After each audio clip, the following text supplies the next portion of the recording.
Trevor and I are in our favorite city, London, right now, and we really want coffee. So it's January 1st, we want to start the year off right, and we're going to make some keto coffee while in our hotel room.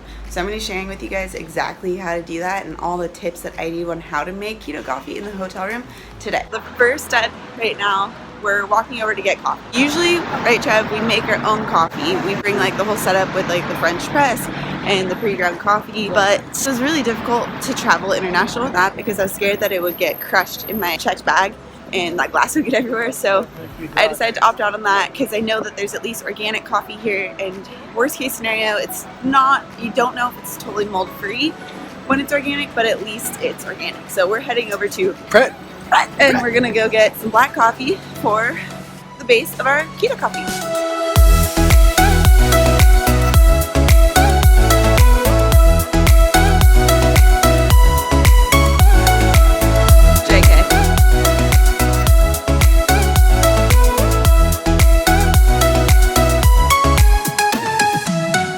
Mission accomplished.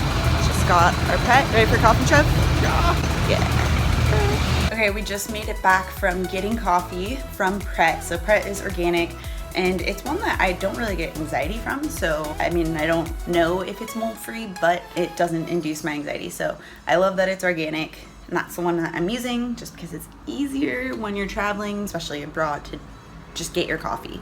So normally if I'm going to like Santa Barbara or someplace closer where we're driving, I'll just pack all my stuff, including the pre-ground coffee and the French press. This time, all I really brought is this coffee whisk, this little ghee, and I chose ghee again just because it's so easy to travel with over grass-fed butter, even though I prefer grass-fed butter for better froth, which, as you guys know, makes better froth for some reason with my video that you can check out right here. And then I also pre-measured out, I double bagged this. So this is unrefined coconut oil, and I double bagged it just because, you know, like while flying I didn't want it to get all over my stuff. So these are the ingredients that I'll need.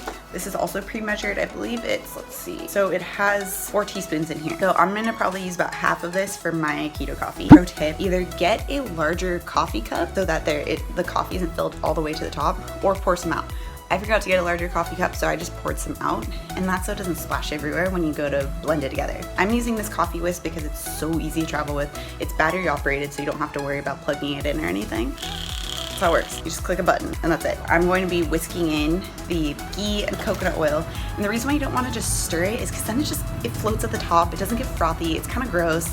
Definitely don't recommend that. It's like $9 to get one of these online. You can get it on Amazon. I got mine from Dr. Axe, which is pretty great. You can just get it on Amazon for like $9. And in case you're wondering, Trevor and I have been fasting this whole time. So we're gonna have our keto coffee and then walk around the city for a bit, explore, which, yes, when we were walking back from getting coffee, we ran into the New Year's Day parade, which was pretty awesome.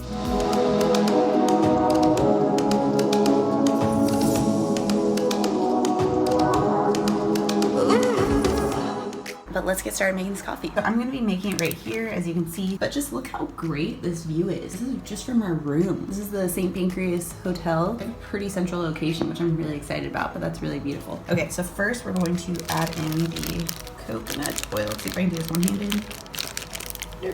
Okay, next is the ghee. So this is grass-fed. That's the biggest thing you wanna look for, is grass-fed. Now, when you go to start this, just start it lower in the coffee, just so it doesn't splash everywhere, and then you can bring it up higher, and that's where you'll get the froth. See, it's already starting to froth. So I recommend going up and down like this, and that makes it just so that you can get it all emulsified within the coffee. I'm currently blending it. This won't make it as frothy as if you're using like a blender, which is what I usually recommend. But I mean, in a pinch, if you're doing the intermittent fasting, you want your keto coffee while traveling, this is a great alternative to still get that keto coffee-esque type of froth, but not quite. I've done this for about 30 seconds or so. Let's turn this off. So again, it's not quite as frothy, not nearly as frothy actually, as if you were to make it with the blender, but it still does the job. Yeah, it's a little less frothy, which, you know, it's fine, we're traveling, but it still tastes like keto coffee, which is great. Yeah. Again, I prefer grass-fed butter, and if you have like a grocery store nearby you, then you can do grass-fed butter. I just didn't want to have to rely on that, so I brought the ghee instead. This still works, organic coffee as good as you can get without actually using like the purity coffee, which is 100% mold free, which I love. It's a great alternative. Alright guys, thanks for watching. If you like this video, you found it helpful, please give it a thumbs up. It really helps support my channel. If you love learning how to pair science-backed nutrition with holistic nutrition in order to make yourself live your healthiest, happiest life, make sure that you subscribe, and I come out with new videos every Tuesday and Thursday, so you're always in the know. Alright guys, well until my next video, I will see you next time. Bye.